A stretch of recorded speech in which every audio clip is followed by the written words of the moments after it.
Hari ini tepat 20 hari penetapan 5 orang tersangka kasus Rajapati ini. Penahanan Pak Yosep telah diperpanjang untuk 30 hari ke depan. Tapi kok kelihatannya masih ruwet ya? Parameter saya tuh begini. Jika Ramdhanu benar-benar jujur pada pengakuannya, penetapan tersangka tuh tidak akan sealot ini. Meskipun tersangka yang disebutkan oleh Danu tidak mau mengakui, tidak akan menjadi masalah. Karena akan sejalan dengan bukti-bukti atau pengakuan Danu, akan sejalan dengan bukti-bukti petunjuk atau alat bukti temuan para penyidik. Coba lihat sekarang, ada 3 tersangka yang tidak ditahan. Bahkan salah satu tersangka memiliki lebih dari 2 orang saksi yang melihat keberadaannya. Ada apa dengan Polda Jabar? Sebagai yang mengawal keadilan untuk kedua korban, tidak layak rasanya jika kita menyerukan untuk tangkap ketiga orang tersangka, tahan mereka yang masih di luar. Yang wajar itu kita mempertanyakan, mengapa mereka tidak ditahan? Apa pertimbangannya? Ini kan pasal 340 loh, yang ancamannya di atas 5 tahun. Fenomena langka apabila tersangka di luar, meski ada jaminan sekalipun. Apakah ini sebuah strategi?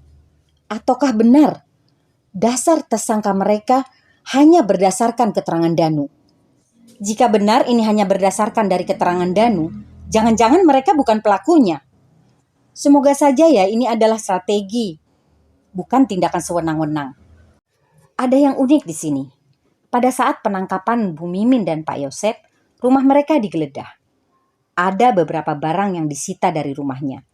Minggu kemarin, barang-barang tersebut sudah dikembalikan. Hanya 2 yang masih disita, yaitu topi merah Pak Yosep serta kalender dinding. Saya sempat bingung, ada apa dengan kalender? Ternyata, pasca kejadian Pak Yosep bermimpi. Sebagai pengingat, dia melingkari tanggalnya. Dengan sedikit catatan, bahwa pada tanggal tersebut, dia bermimpi melihat Danu memukuli Amel. Rasanya insting ayahnya sedang bekerja. Lalu topi merah. Apakah topi merah ini topi yang dipakai oleh Pak Yosep yang terlihat di tanggal 18 ketika diinterogasi oleh Ibu Sumarni di TKP? Jika iya, mengapa ini tidak disita bersama baju, celana, dan sendal Pak Yosep? Apakah karena tidak ada darahnya? Aneh juga kan? Pak Yosep ini hampir tidak pernah melepas topinya. Tidur sekalipun, Pak Yosep pakai peci. Sebab dia bermasalah dengan kepalanya yang tidak ditumbuhi rambut. Jadi gampang pusing, kata Pak Yosep.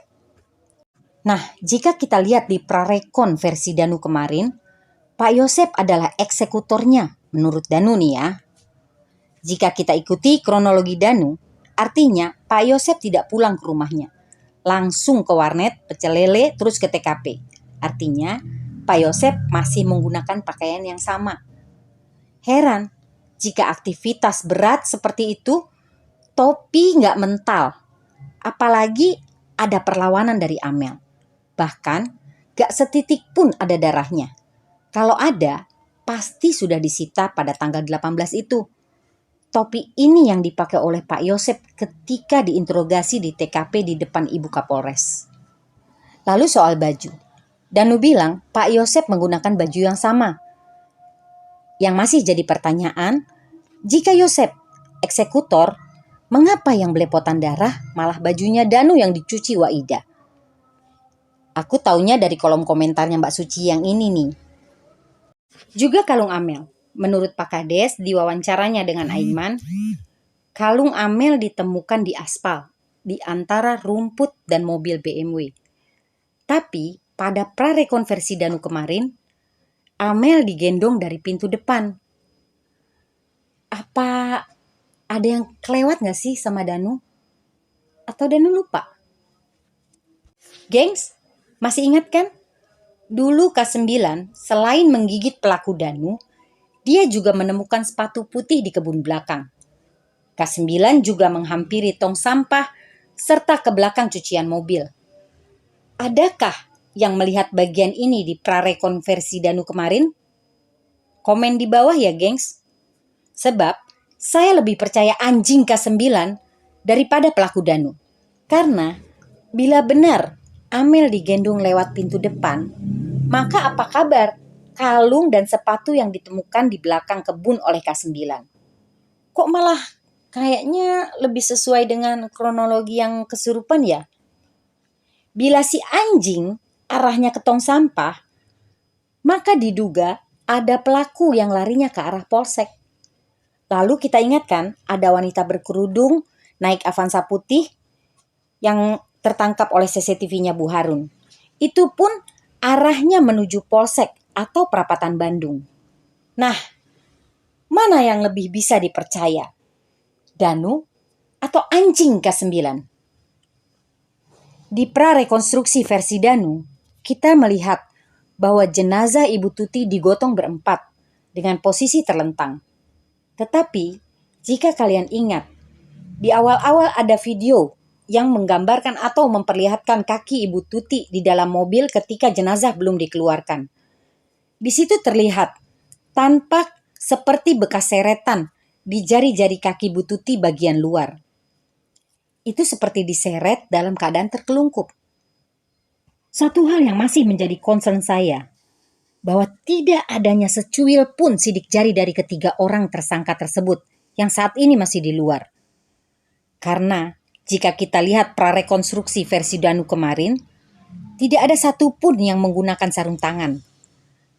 Jika alibinya sudah dibersihkan, rasanya kecil kemungkinan di aktivitas berat tersebut para pelaku bisa mengingat dengan detail apa saja, di bagian mana saja yang telah mereka sentuh.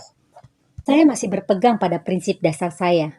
Apabila pengakuan Danu ini jujur, tentu pengungkapan ini akan menjadi mudah, cepat, sebab akan sesuai dengan bukti-bukti temuan penyidik. Begitu juga sebaliknya. Bila Danu tidak jujur, semuanya akan menjadi sulit. Kita lihat apa yang terjadi sekarang. Hal yang paling menjijikan adalah pada saat prarekonversi Danu kemarin, pelaku Danu dibimbing oleh PH-nya melakukan selebrasi. Yang kayak gini nih, gak mendidik. Bisa jadi pemicu pelaku kejahatan yang lain. Memicu munculnya Danu-Danu yang lain. Dari sekian banyak kasus yang pernah aku analisa, baru ini nih kasus yang amat sangat fenomenal. Selain pelakunya licin, juga mampu menciptakan manajemen konflik. Bukan cuma di antara netizen, tapi juga di antara instansi kepolisian. Baru kali ini juga ada kasus di mana PH tersangka sama dengan PH korban. Dan sekarang malah jadi PH saksi. Bukan main. Ini panik apa gimana ya? Wahyu, Kosasi, Opik, jangan-jangan lagi ngantri. Pak PH, jangan baper ya. Gak boleh anti kritik.